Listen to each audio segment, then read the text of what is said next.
Welcome back to Brilliant Minds, and where we are going to be Rabbit Trail Central because we're going to let our neurodivergence take over and run the show. You're going to see a little more chaos in this one from Olivia and I think. Yeah, so the thing that's on my mind, and if you know about this and you can explain it to me like I'm 5, I want you to do that because I Yikes. realize how dumb this sounds. Okay. I don't get how 3D printing works. Oh, okay. Same. What? It's magic. I'm so confused by it. Here's my first issue. Here's the first place I get stuck. This is how I feel. Exactly. Okay. When somebody says 3D printing, I immediately think of a normal printer and how it uses ink. And then I think about how in the world does what material does a 3D printer use? Because it's not ink. And So I know where do you that. Okay, tell me. I don't understand. Okay, so any of you 3D printers out there, please leave in the comments because I could be very wrong on this, but I'm fairly certain. It is so it looks, how do I explain this? It's like a plastic spool, like almost like you have thread for like a sewing machine. So it's this plastic string type thing, and it, I think, like melts or like cuts as it's like going back and forth because it kind of does it like a printer, and the every time it goes back and forth, it's only dropping like a tiny little piece of that material to build upon itself. What I don't understand, in addition to that, is how it can make hinged things. Or if people are just putting those things together. I have no idea. Anytime I see a video of like, oh, look what I like created with my 3D printer, and I'm like, but how? Show me a video how you did that. Like, what are you coding? What system are you using? Are you like, what? They're using. I don't they're understand. Using it's like a, almost like a Photoshop-y type thing, like an in program where they can like design what it is, and then the 3D printer does it. I don't know. But also, here's my other piece to this, because when I hear people about 3D printing, I'm like, I don't understand how you got into this. Number one, it is a hobby for people. How and why? And number two, are they not expensive? They are. Like, how much is a 3D printer? Because it feels beyond my, like, it feels like that type of thing should be more than a car. Well, no, because theoretically, somebody could make a 3D printer with a 3D printer. Hold on, what? How? Tell me how they couldn't. Exactly. It doesn't make any sense. Doesn't make any sense. This is the other thing with 3D printing is like the options are so endless. I'm like, where does it end? I don't know about that. I feel conspiracy theorist on this. I think there is an end. I'm going to look this up. Can you Because 3D print? Because if somebody could 3D print a 3D printer, wouldn't people Yes, just be 3D printing? You can. No. You can. You can. So, okay. But can you 3D print the mechanical parts? The, like, digital parts? 'Cause I feel like you can't. So while a 3D printer can create many of its own plastic pieces, it will still need a human to assemble it with some purchased components, like the non-plastic parts, screws, bearings, nozzles, and any of the like electronic motors. Okay, so wires. it can't print everything. It can print the bones. But it's still pretty close, right? Okay, yes. So, this is actually really interesting. So, I just watched a documentary on Netflix called Bad Surgeon, and he 3D printed windpipes for people. It didn't go well. He killed people. But Yeah, they were plastic and they were put into a human body. right, they started rotting. Duh.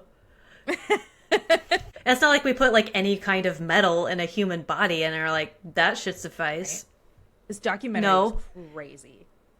But yeah. Wild. Yeah, 3D printing confuses me. But again, the idea that a 3D printer can print most of the pieces for a 3D printer is exactly why 3D printers can't be that expensive, or else they would just get completely, like, there'd be no market for it. Because people would just be buying one and then making them for cheaper and then selling the ones that they're making with their 3D printer. So maybe this is a therapist-y thing for me to ask. What goes through someone's mind when they're like, I'm going to buy a 3D printer? I can pretty much, with 100% accuracy, guess that that person is a freaking nerd. And that's why they own a 3D printer. So now what I want to ask you is, why are you thinking about 3D printers? Because I saw this reel of this guy who was using a 3D printer to make these different games, like kind of board gamey type games that fold up into a book, and then you can like put the book on the shelf. So it's like Connect 4 that can all get like closed up into a book and like put into the shelf. And it was super freaking cool. And he's like, oh, and like a link to like the thing, how you can do it, blah, blah, blah. And I'm like, I mean, that's cool. I don't own a 3D printer. But like anytime I see anything like, oh, like I 3D printed these blah, blah, blah. And I'm like, okay.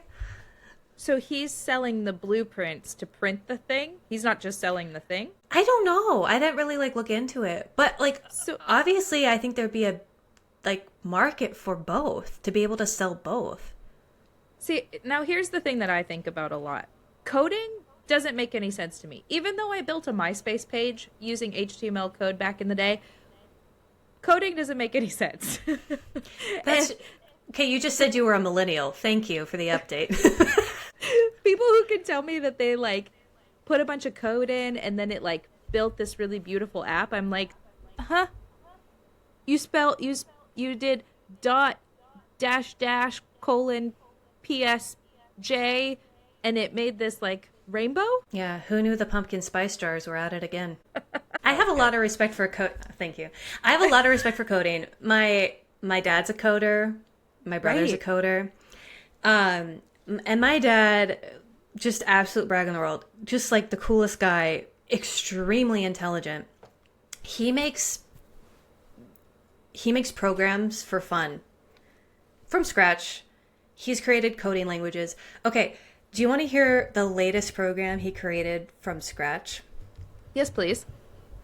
I don't know. I don't think I told you about this. Have I already told you about this? Okay. So, classic boomer, he is into like random games. One of the random games that he's into is Bejeweled. Have you ever played Bejeweled? Yes. Oh yeah. Okay. Yeah, we love Bejeweled, right? For fun, he created a program that is the best in the world at Bejeweled, statistically speaking. And he'll literally run the program because he got bored with just being good at it naturally. He'll run the program and you literally watch like a Bejeweled game. He'll run the program and it is wild to watch this program be like obviously statistically as accurate as possible with the game. So I know I said this in our last episode, but and we didn't have autism back in the day. Look, the line between 3D printing, coding, nerd, and probably autistic, it's a soup. It is. Yep. It's a soup. Like I think it's interesting to like think about that because there is no way that my brain can comprehend that somebody can create something like that. Like just like when I try to ask my husband how a plane flies, like he knows and can comprehend how a fucking plane flies, but I just sit here like still doesn't make sense. He could comprehend how a black hole works and try to explain it to me, and I'm like, nope, none of that made sense. Yeah, my dad's just a nerd. He also made a program when we used to do our gift exchange in the family so that we would go the longest amount of years not getting the same person until we got the same person again. Practical. Yes. Like, I'm in for that. I was like, of course you made a program. Because you could just do it on your own in your mind because you're stupid smart. But no, just make a program. Why not? Okay, cool. Brains like this are so fascinating to me. As I'm like, yeah.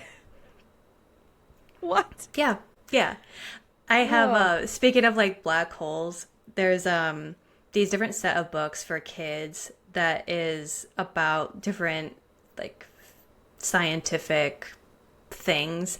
So Mhm. there's this one on like relative theory and like all these things, and it like explains to kids like as absolutely like dumbed down as you possibly could get it. And there's one that talks about like black holes, and I have read that book so many times to my to my daughter, especially if she was younger. She's like really like Yeah. more into those books, and I remember being like, I mean, I theoretically get it, but my heart does not understand. Yeah. Is that the point? That it is just supposed to be a theoretical understanding, not a legit logical understanding? Well, I think in relation to black holes, like, how could we ever truly confirm what we believe and understand about it so far? I hate that. I don't know why, but that absolutely reminds me. My best friend has this shirt, and I saw it over Christmas. It just made me laugh. And it was this shirt, and it was like a picture of, like, had the picture of Earth on it, and then like, and I forget the like tagline, but then there was a coming to Earth was this like comet, and this little like thinking bubble, and it was that the comet was going to be like best friends with the dinosaurs, and the like comet is super happy. And it, oh, it made me laugh. Talk about a positive reframe. The comet's just trying to make friends, just absolutely decimated the dinosaurs. But also in the same token, we don't technically absolutely know beyond a shadow of a doubt like what happened to the dinosaurs. We have no clue. I know, it drives me crazy. We don't even know like what color their like skin was. I mean, like we They know could have been fuzzy, they could have been purple, right? spotted, striped, rainbow. Like we have no, or they could have literally all been the same color. We have no idea. Yeah. Yeah. Literally. So weird. I mean, I have so many questions about theoretical things because I just want to know. Yeah, I want Like, to understand. Yeah. Because yeah. knowing is not the same as understanding, right? It, Like you can like yes. theoretically like know something or like why it works a Yes. certain way, but you don't understand it, right? Like your heart's just not in it. Right. Like, I would even be happy if somebody told me that they, like, dissolved like the Marvel characters did. Oh yeah, just like instant cremation. Right? Like, if somebody told me that that's what happened during the Big Bang, I'd be like, yeah, okay, I can understand that. Maybe it But was just a comet trying to make friends, okay? see, that I can get behind too. You know? We don't know what a comet is. A comet might be a living being. I mean, we have a pretty good idea of what a comet Well, is. you know what? You just stick to the Maybe. black holes. It's okay. I hate this. Yeah, like I was thinking about this some last night because we were supposed to in the Pacific Northwest have like this range in which you could see the northern lights I because heard. of the solar Yeah. flares, and it was a super clear night. And so I kept like waking up in this like time frame last night to try to see if we could see them. We couldn't see them. But I'm just looking at these like absolutely dumb brilliant stars, and I'm like, knowing what a star actually is and knowing that you could have literally died out like God knows when, and we can still see you. What? Like Yeah. it doesn't make sense. Anytime anyone has a conversation about space, I'm like, it's so cool and I'm so into this, and I don't get it. Yeah. No, same. Same. And my husband loves space so much that he wants to be sent into space when he dies. Oh, fun. That is 100% serious conversation that we have had. I mean, to each his own. I'm like, Just so we're putting away yeet money it. for that now, right? Maybe it'll be cheaper then. Who knows, right? Who knows? But Also, there's this app, and I have to figure out what the name of it is. My husband has this app on his phone, and I think it's so freaking cool. And you like pull up the app, and even if you're inside, it'll figure out where you are location wise. yes, and then you can like we have see the that one too. stars. Yeah. Yeah. That We is have that so one cool. too. LJ. What's the name of it? It's probably some sort of like constellation or like astronomy something name. I don't remember. But we got it because when we have traveled to a couple of certified dark sky places. to take Milky Way photos. And the only way you know really like where the Milky Way is if you use one of those types of apps. So like we used it and we just like sat there in the desert just being like, oh, these are where all these like constellations and the Milky Way is, and we found Andromeda, and like all that stuff fascinates That's so me. cool. So like I've been able to take photos of the Milky Way using that app. That's so cool. Yeah. I'll have to send Yeah. one to you. I'm surprised I've never shared those with you. Yeah, please. Space Yeah. is so freaking cool. Yeah, like we pulled out the app last night to see if like it would help at all with spotting the northern lights or whatever. Yeah. And it was like, "Oh, like there's Jupiter." And I'm like, "That's so wild to me that you can just like the planet just like looks like a what?" Yeah. Did you That's end so up cool. being able to see them? No, Okay. The Northern Lights. so much wasted time. I'm The so Northern tired. Lights are one of the most fascinating things to me, especially because like as a photographer, there's like light things that make it possible to see them, and with a camera sometimes your camera can see them and your eyes can't. So when I went to Iceland, I went on a northern light chasing tour, and we didn't end up seeing them, which was a huge bummer. But the next night I was in my hostel, and the like one of the people came in and they were like, guys, the northern lights are visible. And we went out and we sat there and everyone was like, I don't see them, what's going on? And he was like, no, they're right there, you can see them, see where it's kind of cloudy. And all of us were like, but it just looks cloudy. So then I whipped out my camera, and lo and behold, the northern lights. Like, fascinating. And the more you sit outside and stare at them, the more your eyes, like the cones and like rods in your eyes, can pick up on the color of the sky. Wild. Also, a certain someone overheard our conversation and messaged me Stellarium. Thank you, Michael. That was good. That was good. I'm glad that could be heard from one side of the conversation. Obviously, the most important side. Duh. I love it. But I Oof. actually think it's so funny that I just brought up the like Northern Lights camera thing, because I'm like, I don't understand coding, yet here I could tell you why you can't see the Northern Lights right away. It takes all kinds. We all have our interests. Oh man, it's so true. It's so Yeah. true. I love our rabbit trails. We go so many random places. I know, it's good. We started with 3D printing and ended with the Northern Lights and the Solarium map. Highly recommend the app though, even if you're like not into space. It's just cool. It's such a cool app. Like, it is really fun to look. I think it has a VR feature, so if anybody has those like VR things that you can stick your phone in, I think you can like look around, and yeah, so cool. Okay, sorry. Whoa, have you ever done VR before? Yeah. It's so trippy. Yeah. I The did. weirdest part. What Oh, did go you ahead. do in VR? Well, what did you do Well- in VR? Did you like play a game or anything? I've done it a few times. The very first time I put on a VR headset was at a Best Buy. It was like one of those like people that was like, "Do you want to try the VR?" Excuse me, but this motherfucker put on the VR headset on me, and I was standing on the edge of a fucking building. I wanted to vom. I was like, "This is what you're gonna set it to? This is what you're gonna set it to? You couldn't give me Beat Saber, like." Give the girlies So- what the girlies want. Right? And it's Beat Saber. Beat Saber is amazing. So fun. Yeah. I played that, and then I don't remember the name of the other game, but it's like where it analyzes your room, and then like cartoony like aliens start like breaking through like the walls of the room that you're in. You have to crazy. like shoot them or whatever. That's crazy. Obviously, I was really good at that because I play video games. Yeah. The weirdest thing about VR, at least to me, like I wasn't expecting, was taking them off and being like really disoriented Yeah. and like a little bit headachy and like it was just it was kind of a trippy experience. It was kind of like how I thought it would be like with the VR, but transitioning off of it, I was like, whoa, it's almost like motion sickness, like your Yeah. equilibrium's totally off. It was weird.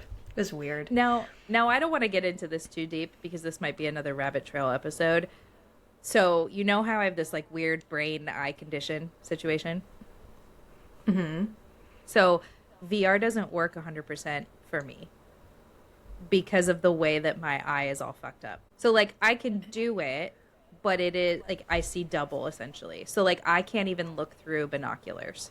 Like looking through binoculars, they will never line up for me. That's so interesting. So like VR I can do, and like Beat Saber is easy because it's a lot more like it's just colors and vibes essentially, where it's like easier to kind of navigate. That should be sorry, that should be the tagline for Beat Saber. Colors and vibes. I love it. That's what it is. But like a game like I like the standing on the corner of the building, everything was like warped and like weird. Oof. So what you describe is like, yeah, that's so accurate. Like it's just elevated for me. Yeah. Well, and like I had to take off my glasses to wear the VR headset. Yeah. And they're like, "Oh, you don't have to do that." I'm like, that's a sensory nightmare to have my like glasses squished in with this and it's over my head and it's like kind of heavy and I'm like, "No, I'm not going to wear my glasses too." Like, yeah. What? Child's play. Yeah. No. Technology, man. Yeah, there was a time where we looked at getting one and then I was like, I don't think so because it's kind of like a cool party trick, I feel like. But because it's so disorienting, I'd never want to play it for like longer than an hour or something, Yeah. Oh yeah, for sure. So it's like you'd have to like really limit yourself, and then it's like, well, then what's the point? Yeah, that's true. Like if I wanted a party trick, I'll just pull out Mario Kart and we can all hate each other. Like, I don't need this. It's true. You're not wrong. Oh, you want to play Mario Party where luck absolutely screws you in the butthole? Sure, Let's do that. Yeah. So in 2 weeks when I'm there, is that what we're playing? Do we want to beat that? Add that to our relationship level? God, I loathe Mario Party. Loathe it. Because there's no way to get good. There's no way to get good. It's fair. It's all luck. Yeah, that's fair. It is. Yeah. And like I'm generally fairly competitive. Like I know how to turn it down. Like I will still play Mario Party. Like it's still fun, but I have to go in being like, I will lose. You cannot go in like expecting to being win competitive or be competitive. Like you just have to go in for the vibes and colors. It's really true. Can we title this rabbit trail episode "Vibes and Colors"? Colors and vibes. Absolutely. I feel like it fits the whole essence of everything, from 3D printing to black holes to, Northern Lights and Mario Party. And everything in between. Why not? Oh my goodness. Well, these rabbit trail episodes I think are going to be really fun and really fun for you guys. I think that, even though Olivia and I like started this, like, I don't know where this is going to go, one conversation can take us in a million directions, and I'm so excited to share our brains with you guys. Or lack thereof. You know what? Maybe we have too many brains, and that's why we go on all these rabbit trails, because we're letting it out. We got to let go of the brains. Sure. That's the working theory for now. Oh my goodness. It. See you all later in our next wild episode. Yes. See ya. Bye. This podcast is for entertainment, informational, and educational purposes only. Although the hosts are licensed therapists, this podcast is not a substitute for professional mental health services. Listening to this podcast does not create a therapist-client relationship. If you are experiencing mental health concerns, please seek help from a qualified mental health professional in your area. If you are in crisis, call or text a suicide prevention line in your country immediately. In the U.S., you can call or text 988 or use online chat at 988lifeline.org.